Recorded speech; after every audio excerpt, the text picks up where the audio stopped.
Hello again. It is so nice to meet up, isn't it, like this? To blend our thoughts together for a few moments. Ask for healing for ourselves and for those we love. And we could always do with a little inspiration, perhaps.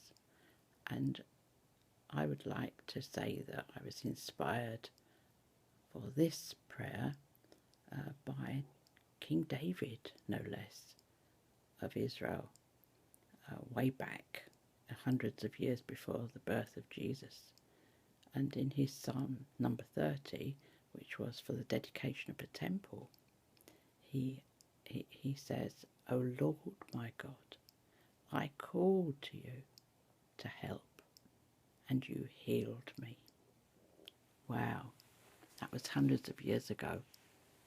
And yet he knew then, as we know now, that you call for help and you get healed. So we're going to close our eyes and try and relax a little as we connect with the very highest, and we ask, dear Lord, for that great Spirit to imbue us with the love and light of His great majesty. And we ask at this time, dear Lord, for all the sickness and the pain to leave us, whether we are suffering in the mind, the body, or indeed if our spirit is sad and depressed at this time.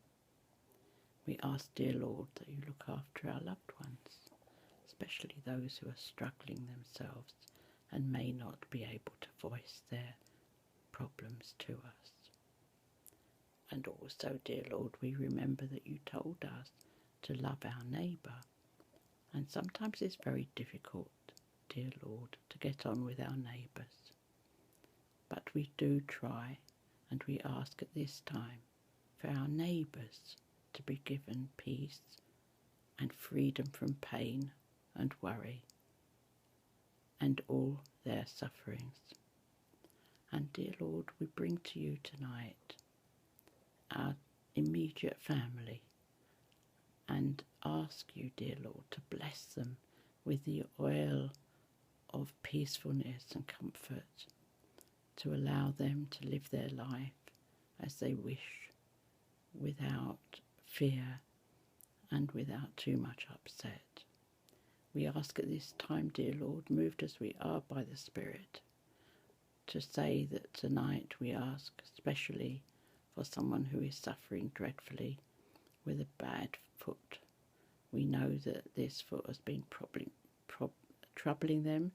It's been a problem to them, and they need it to be healed. So, dear Lord, we ask for that healing to take place. We also ask, dear Lord, for someone who is struggling to get around.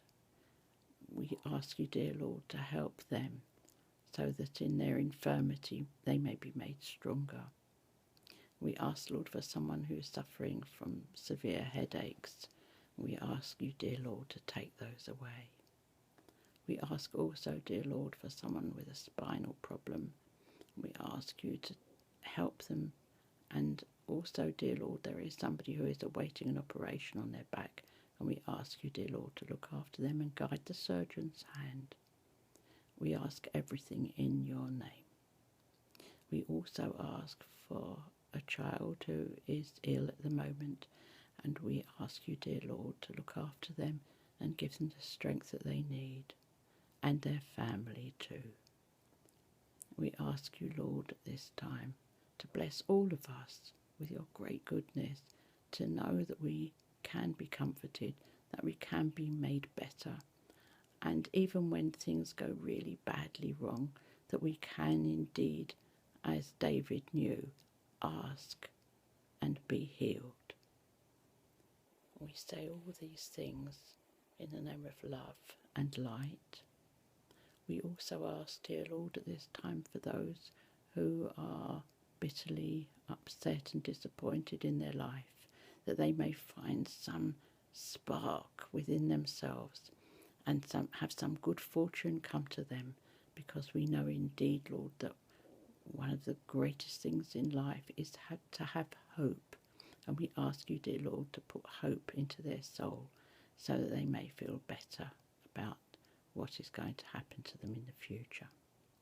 And dear Lord, we ask all these things in the name of love. We ask also for you, dear Lord, to look after all those who are taking their transitions, and please give them a painless and hopeful journey to the next stage of their lives, dear Lord, where they will dwell with you, forever. Amen. I hope that that's helped you a little. Thank you so much for joining with me, because all our thoughts together combine. You know, they make a great clamour in heaven, and the angels and those most holy ones will listen and act upon our prayers on behalf of the great Spirit of God. I wish you farewell for now until we meet again.